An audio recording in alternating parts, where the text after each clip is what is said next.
And this is the way I view a lot of these teams that we talk about here in the Bay. I sort of look at things in the overall view of respective health, right? Are the 49ers a good organization? Yeah, I'd say they're in pretty healthy spot. Elite. Right? Are the Golden State Warriors a good organization? Probably the best in basketball. Exactly. Maybe the association. Maybe the best in sports, to be honest with you, the way they handle themselves. And we'll see in 4 months, depending on what shakes out. Yeah, but you're right. Are the Giants a good organization in a state of health? They're all right. Okay, right. They're all right. Right, I'm with you. So right now there are questions there. Are the Oakland A's a healthy organization? Which laugh track do you want? Thank you. I was thinking about a Mike Silver, but... So you take your initial level of respect for the current state of a franchise and apply that to the opinions you currently have. This is why some of you every day, Willard, you're carrying the bag for these teams. They're really good teams. You're a bag man, Mark. The Warriors and 49ers are in an unbelievable state of health with good coaches, good executives, making good, not perfect, but good decisions most of the time. Therefore, I'm going to take what they do often, not always, but often, and let that guide my opinion, because I'm not one of these jabronis who thinks I know more than Kyle Shanahan, or I know more. You do. I know more than Bob Myers. I sure do. I know more than Steve Kerr about basketball. I always have. So when I throw the panic meter out, or I say what I said a month ago, trust the Warriors. They have a process. That's no fun. They know what they're doing. When I say that, that means I'm going to let you guide me, Warriors. And when you tell me on a night when everybody normally would sit and they don't, you're telling me you're in a little bit more of an urgent spot than what you've been telling me up to this point. I've been waiting for this moment when the Warriors would be like, so, yeah, we need to start winning games. You're saying they're chasing wins, Mark? I'm saying they're chasing wins. Man. And I'm saying that last night it started. That was the first message from the Warriors that they're stressed about the standings. And then they went out and lost by double digits. So if you want to call that panic or concern or whatever, my read is the Warriors, for the first time last night, told you, we got to get this thing going. And the first time that they went out and did it, or even if you want to start with last night or the night before against Minnesota, not a good start.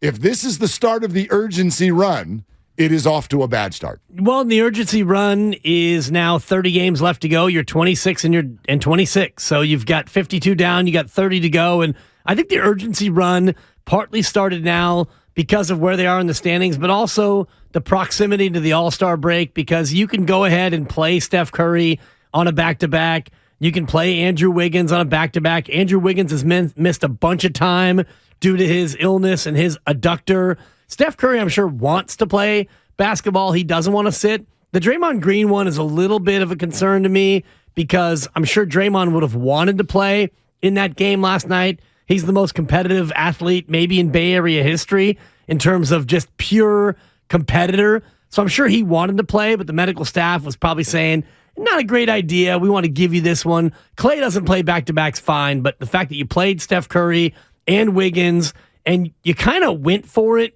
in a way against a good Denver team and you still fell short. And by the way, you fell well short.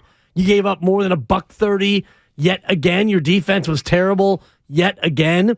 There are troubling signs for me beyond just losing to Denver on a Thursday night. Yeah, I'm listening to Bonte and Styles on the way in, and they're talking to the voice of the Mavs, Chuck Cooperstein, because they're coming to town tomorrow night.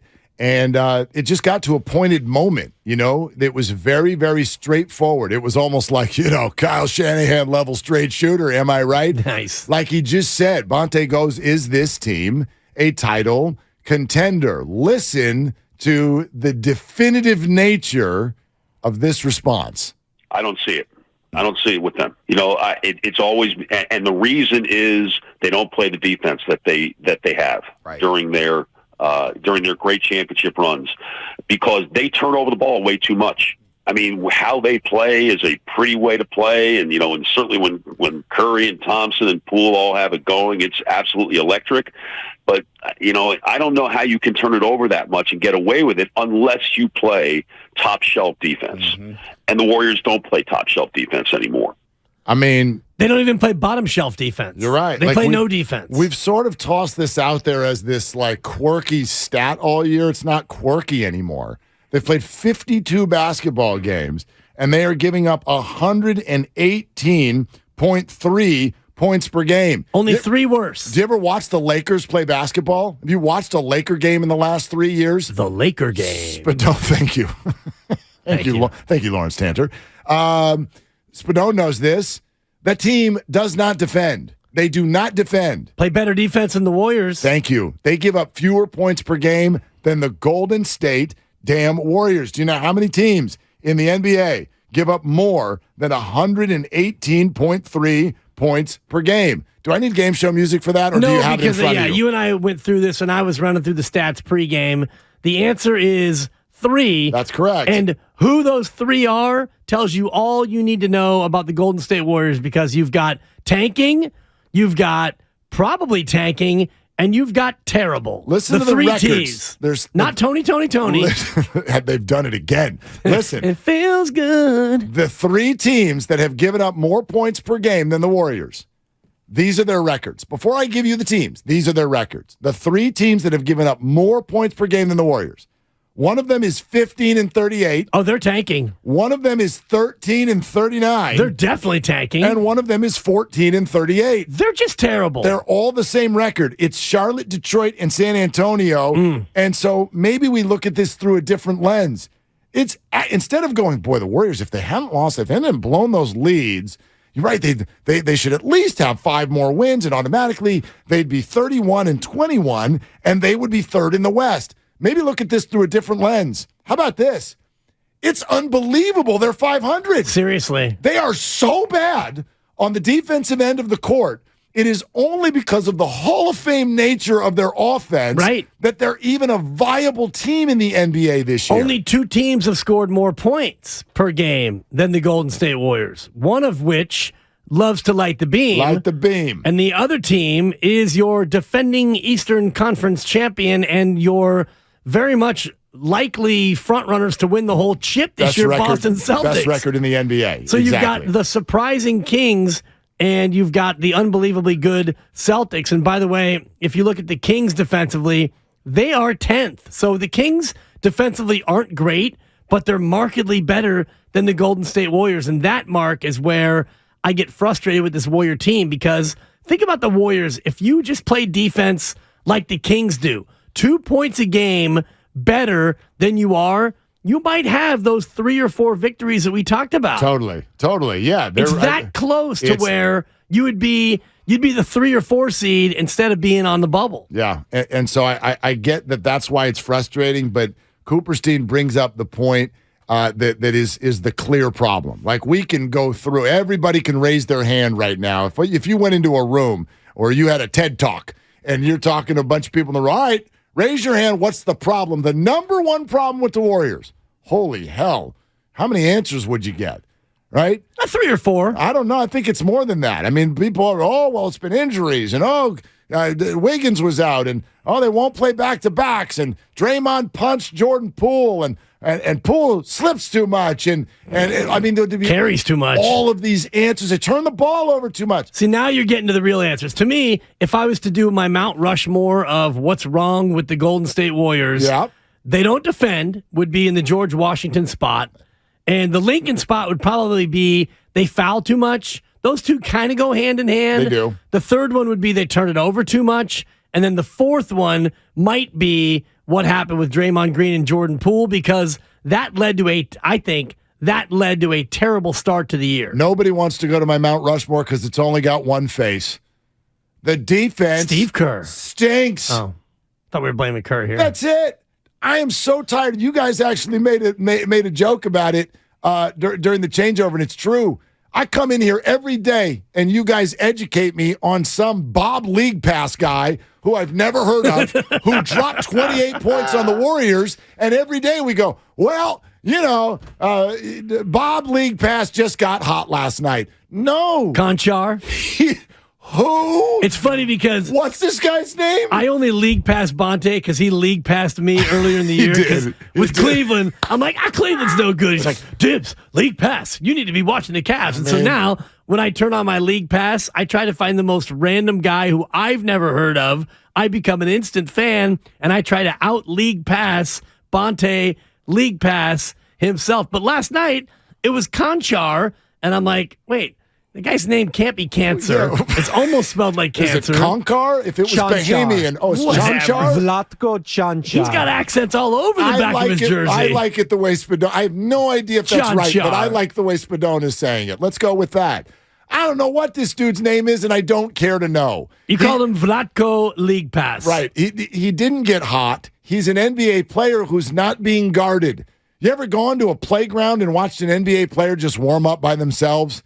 The ball goes in because no one's guarding them, and they're NBA players. That's the deal. And we've watched. This is why I got so bummed earlier in the year, and I was making fun of you guys whenever Orlando or Detroit would beat the Warriors, and you guys would come in here and be like, well, it's the defending champs, so they're going to take the other team's best shot. True. It has nothing to do with it. They're NBA players with jerseys, and you're not guarding them. The shot's going to go in most of the time. That's how it works. All of these people get paid. Chanchar was a plus 23, Mark. Double figures for the seventh time in his young career. And clearly he got up because the Warriors were in town. No doubt. I mean. You kidding me? Will you please guard someone? What is going on? They don't guard. Why? Because they don't have as many good defenders, A.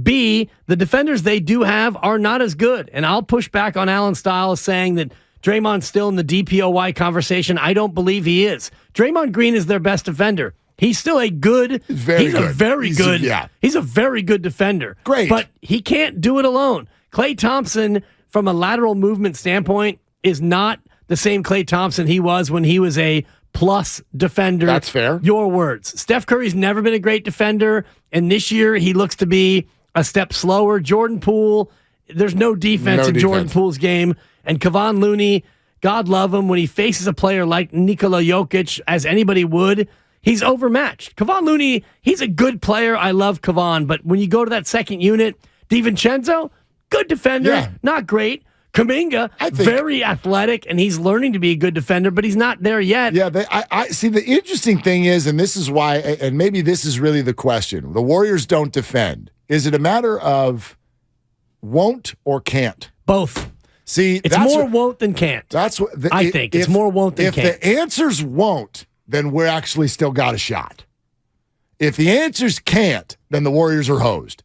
And there's some can't, and there's some won't, and there's also a healthy dose of would rather not. Okay. And maybe that's the championship hangover. Maybe, or maybe it's coming in April. Like Andrew Wiggins last year in the playoffs just went boop, and the light went on. And he was amazing. Man. To the point where all the way at the end, there were some of us going, is Wiggins the MVP of the NBA Finals? And yeah, of course it was Steph, and Game 4 will be remembered forever, and that's really all he needed. And hell, he should have had the award already years ago, and all of that stuff. But as long as I've watched some Warrior defenders turn the light on at the right time, I'm going to hold out hope. So that's why, yes, they're still a title contender, even out of the 9 seed, 52 games in. But that's the answer I'm looking for right now. And if I were sitting in a room with Steve Kerr, I'd ask it right to him. This defense is bad. Is this a matter of won't or can't? Because if you can't, you're out of luck, and the era is over. It's over. That's it. And we got a few months left. Enjoy it. And there's going to be a recalibration sensation. That's a buck coming up here in a few months.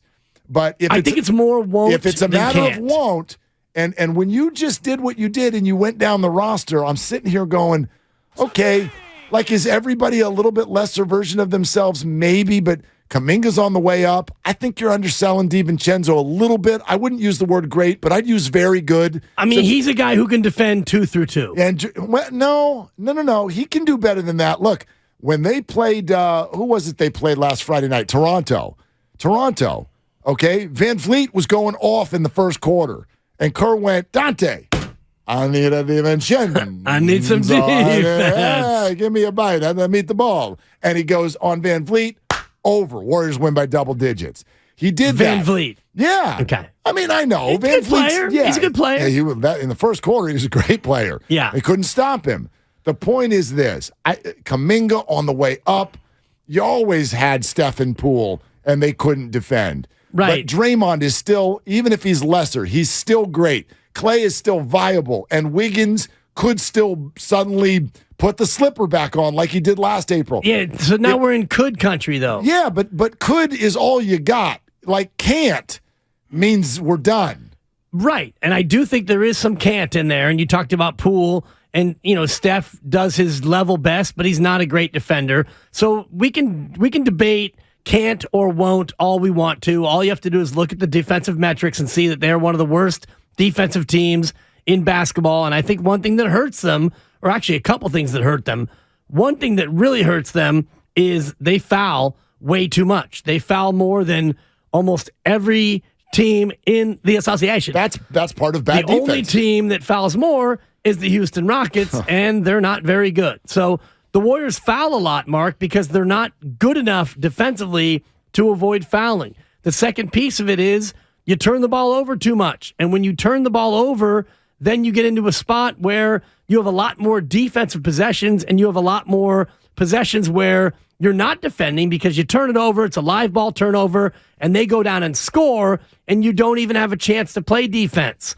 The third piece that is beyond the can't-won't conundrum is the fact that you play faster than any team in the association. So when you play fast and you turn it over a lot and you foul a lot, you're going to give up a lot of points no matter how good you are defensively. That's true, so what I do is let's go back to the characteristics that have always been there during this decade and then the characteristics that are new. Have they always played fast? Not this fast. Okay, but have they always been fast? They've been fast-ish. They're fast, yeah. Have they always? When they had Kevin Durant, they didn't play this fast because you had a half-court force. But even just go to last year, though. Last year's a good comp. Okay? If they go to last year, did they play fast? Yes. Did they turn the ball over way more than you wanted them to last year? Yeah, you were second in the league last year in turnovers. Okay. Were they bad defensively last year? Not really, no. Top 5. They were top 5 defensive team 7 months ago, and they won an NBA championship. They were third, actually, in points per game allowed. Okay, so that's what's new. Everyone wants to know. Last June, parade. Now we're in February, can't stop anybody. Can't get a winning record. Can't hold on to a winning record. What changed? Defense. Well, also the pace. I'm looking at the pace, and I just punched up last year's stats. What was it last year? They were 13th in the association in pace. And what are they now? They are first, I think. First or second. Okay. Could those be hand in hand? Because, by the way, does your pace go up when you're constantly they're number one in pace. Yeah, because you're playing a higher scoring basketball game because you are not. If you've got bad defense, what's your only hope? To have unbelievable offense and outscore people. Maybe you have a bad defense in part because you play so fast. So it's a little bit of chicken and the egg. That's an interesting thought. Because last year you didn't play nearly as fast in part because you had great defense and you didn't have to play as fast. But you're right. When you're going to give up a $118, you need to play fast enough to where you can get 119 on the offensive side. And by the way, offensively, from an efficiency standpoint, you're not as efficient this year as you were last year. Yeah, I'm just tired of watching everybody huck up threes and they all go in. And it's like, how many nights in a row are you like, man, the other team is really hot. They're not hot. They're just open. They're just open. And that's what NBA players do when they're open. That's why you've had so many players who you've never heard of rock a 20, 25, 30, or 35 burger on the Warriors this year. And all of a sudden, you're like, who is this? How do you pronounce Chanchar? Who is this guy? This is what happens.